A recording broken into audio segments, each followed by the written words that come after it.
एक समय की बात है, ग्रीस की धरती पर एक ऐसी सभ्यता फली फूली जिसने आने वाले हजारों सालों तक पश्चिमी इतिहास और संस्कृति की नींव रखी।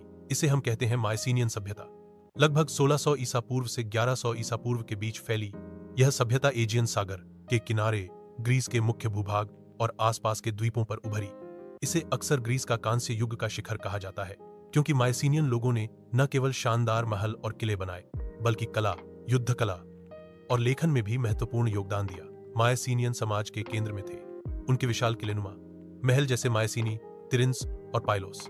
इन महलों के चारों ओर मजबूत पत्थरों की दीवारें थीं, जिन्हें साइक्लोपियन वॉल्स कहा जाता था, क्योंकि यूनानी दंतकथाओं में कहा जाता था कि इन्हें विशालकाय साइक्लोप्स ने बनाया होगा। महलों के भीतर सजावटी भित्तिचित्र, भंडारण कक्ष, धार्मिक वेदियां और प्रशासनिक केंद्र होते थे।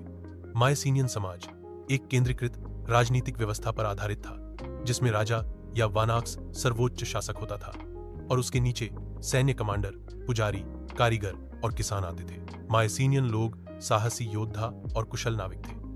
उन्होंने भूमध्य सागर में लंबी दूरी की व्यापारिक यात्राएं की, मिस्र, अनातोलिया और लेवेंट तक। वे धातु, विशेषकर कांसे और सोने के काम में निपुण थे।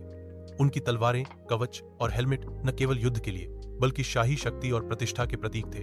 वे रथों का इस्तेमाल करते थे और संगठित सेनाओं के लिए प्रसिद्ध थे। माना जाता है कि उन्होंने प्रसिद्ध ट्रोजन युद्ध में हिस्सा लिया, जिसकी कहानी होमर की इलियड में अमर हुई। उनके धार्मिक विश्वास भी गहरे थे।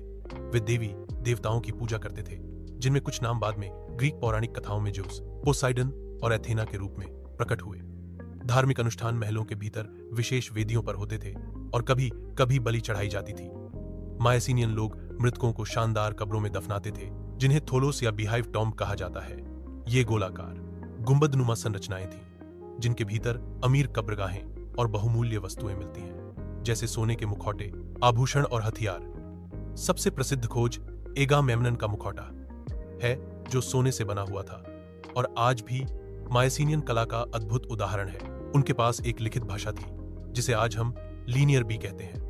यह ग्रीक भाषा का सबसे पुराना ज्ञात रूप है, जिसे मुख्य रूप से प्रशासनिक और लेखा जोखा रखने के लिए इस्तेमाल किया जाता था। इन तख्तियों से हमें पता चलता है कि उनका समाज संगठित था और कृषि, पशुपालन और व्यापार का जाल दूर दूर तक फैला हुआ था। लेकिन जितनी तेजी से यह सभ्यता उभरी, उतनी ही रहस्यमय ढंग से इसका पतन भी हुआ।